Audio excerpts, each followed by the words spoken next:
Hello Mountaineers, I am Jordan from Mountway Finance. This is the Mountway Say. Welcome to another episode. What we're doing today is doing part 3 of our sort of odyssey, which is general principles of debt, starting with the one key one is get debt good or bad.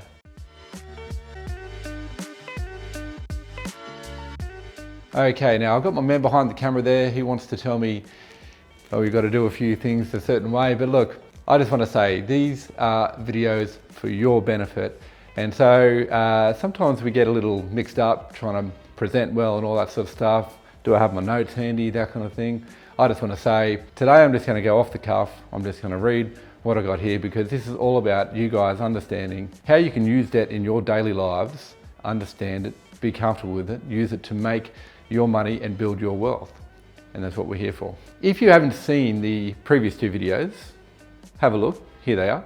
You will have noticed 3 different types of Mountway shirt. And here we are trying something a little bit new today. We've got this board we're going to look at a bit later. Now we're continuing the theme. Something I mentioned in the part 2 video was capital growth, using debt to chase capital growth. Now this is all about sort of an investment strategy. And the idea being is debt is advanced against some kind of asset. And what do you do with that money? Is it good to have that asset fully paid off, or is it good to have that asset under debt, presumably because you're doing something else with that capital, right? That asset is either owned with your own money or it's owned with the bank's money. If it's owned with the bank's money, you're paying interest and, usually some principal. So you've got to maintain cash flow in order to have that debt. Now, why would you undertake this process? Well, one reason, which we mentioned in the prior video, was because that asset is generating income, and that income is greater than the cost of the interest and the principal that you're paying. And great strategy, but one of the issues is generally if your investment is producing stronger cash flow than the debt is trying to take out, then your capital story isn't certain. It could be rather uncertain, up and down over the future. I mean, look, in general things do go up, but what we're talking about here is timing. This could be months, this could be years on the bottom here. Time, capital value. And this could be shares, typically, something with a bit more of a shaky capital outcome. Or it could be property of a certain variety, like specialised property, commercial property, property in regional areas. We are regional here, so we're very familiar with this kind of thing. This is what can happen. Now, it doesn't mean that this is a bad investment. It could be a very good investment if you exercise your right to sell here. It could be not so good if you exercise your right to sell here. Now, the difference is that whilst you hold this sort of less capital certain investment, generally the cash flow is well in advance of the debt repayments that you're needing to manage. So you enjoy positive cash flow that pays your debt, and the strategy you need to undertake whilst you're in this picture is to ensure that you don't get boxed in to exercise your right to sell only at a particular point in time. If your strategy must be that I'm going to sell here at this point in time, then you may not actually be on the right side of the market at that point in time. So you need to have a very flexible strategy, a very flexible point in time to exercise your right to sell. Compare that to more capital certain stories. These are sort of your capital cities, right? Generally that's what you see. I mean, there might be blips on the radar along the way, but generally these properties just go up and up and up and up, 4 or 5% per year, very reliable. But in the meantime, their cash flow isn't down. Something called rental yield is basically the amount of money you make from rent out of a property in a year compared to its property value. Compare that to the debt price, the interest rate you pay. Currently the interest rate's 5.5%.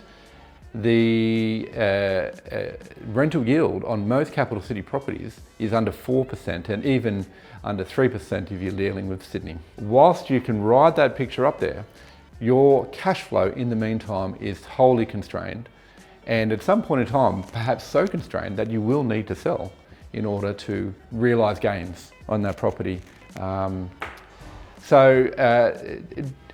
Debt is useful in both scenarios, but the way you play that investment is very, very different. Let's move on to something else. I want to move on from that and go into some other things like myths. One common myth that I've heard, particularly lately, is that offset accounts are bad.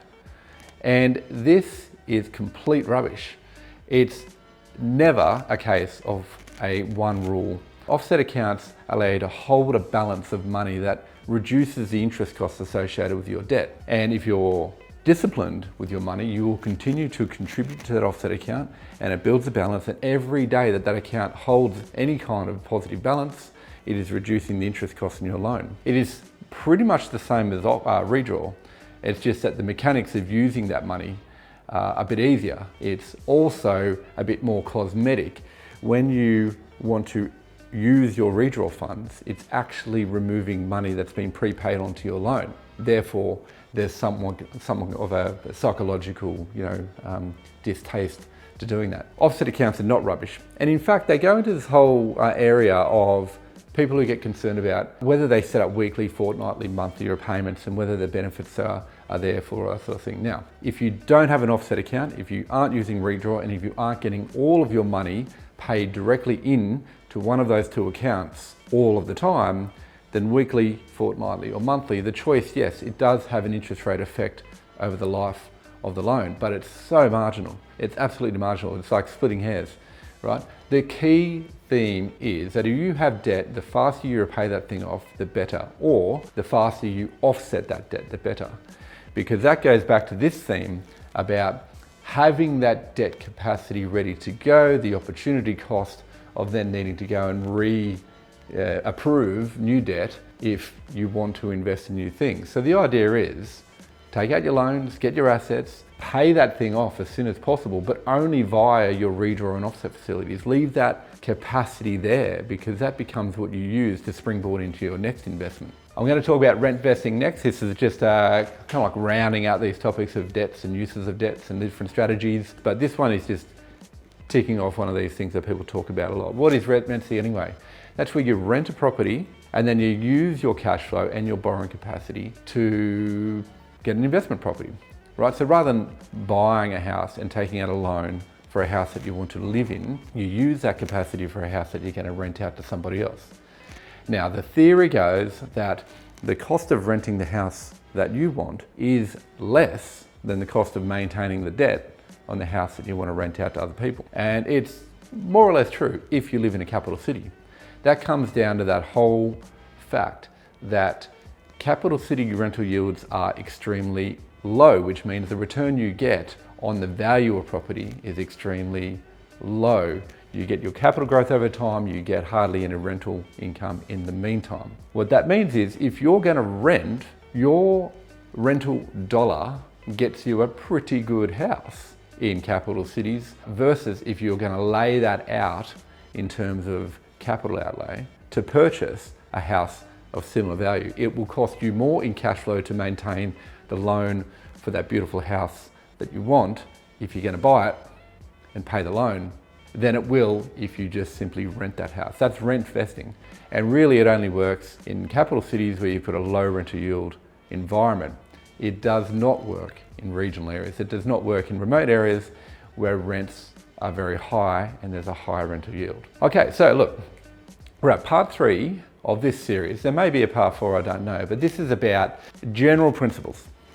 Using debt, understanding debt, where it's useful, where it's not so useful. It is definitely not a one size fits all. You've got to adapt your strategies to suit what you want and where you're situated. But knowing a little bit about these rules and knowing that they don't apply universally is actually a really good starting point. As I said, we've got 2 other videos on this topic, links down below. And if you want more on this, we've also got some blogs, links down below. Otherwise, follow along and we shall see you on the next one.